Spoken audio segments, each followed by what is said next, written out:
একে একে সব ভক্তরা কিন্তু এসে হাজির হয়েছে। আর আমরা ওখানে গিয়ে দাঁড়িয়ে পড়েছিলাম আগের থেকেই, যে যাতে ভালোভাবে দেখা যায় কোথায় দেখব। আর ওই যে ওপরে ওইখানে জগন্নাথ দেবকে নিয়ে গিয়ে স্নান করাবে, আর তারই প্রস্তুতি নিচ্ছিল সব একে একে ঠাকুরমশাইরা। গুপ্তিপাড়ার প্রভু জগন্নাথ দেবের স্নানযাত্রা হুগলি জেলার ঐতিহ্যবাহী প্রাচীন ও ভক্তিমূলক উৎসব। জ্যৈষ্ঠ পূর্ণিমা তিথিতে এই পবিত্র অনুষ্ঠানটি পালিত হয়। এদিকে ভগবান জগন্নাথ, বলরাম ও সুভদ্রাকে বিশেষ আচার অনুষ্ঠানের মাধ্যমে স্নান করানো হয় এবং হাজার হাজার ভক্ত তাদের দর্শনের জন্য সমবেত হন।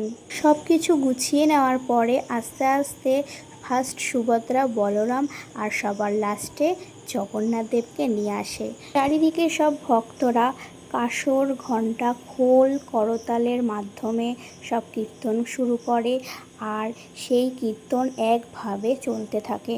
স্নানযাত্রা রথযাত্রার সূচনা পর্ব হিসাবে বিবেচিত হয়।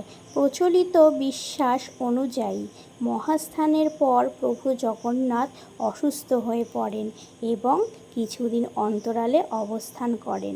এই সময়কেই অনবাসর বলা হয়।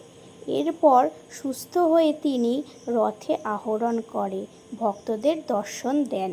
আমাদের এই গুপ্তিপাড়ার স্নানযাত্রা শুধুমাত্র একটি ধর্মীয় অনুষ্ঠানই কিন্তু না, এটা একটা বাংলার বৈষ্ণব সংস্কৃতি, কীর্তন ও ভক্তি লোক ঐতিহ্যের এক অন্যান্য মিলনক্ষেত্র।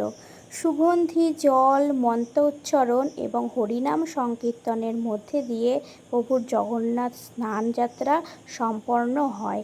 এই উৎসবকে কেন্দ্র করেই সমগ্র গুপ্তিপাড়ার ভক্তিময় পরিবেশ মুখরিত হয়ে ওঠে। সামনে যেটুকু ফাঁকা জায়গা ছিল ভক্তদের ভিড়ে পুরোটাই কিন্তু ভরে উঠল, আর আমরা বেশ দাঁড়িয়ে দাঁড়িয়ে দেখছিলাম। আমার মতো কে কে তোমরা স্নানযাত্রা দেখতে গেছিলে সেটা কিন্তু কমেন্টে জানিও।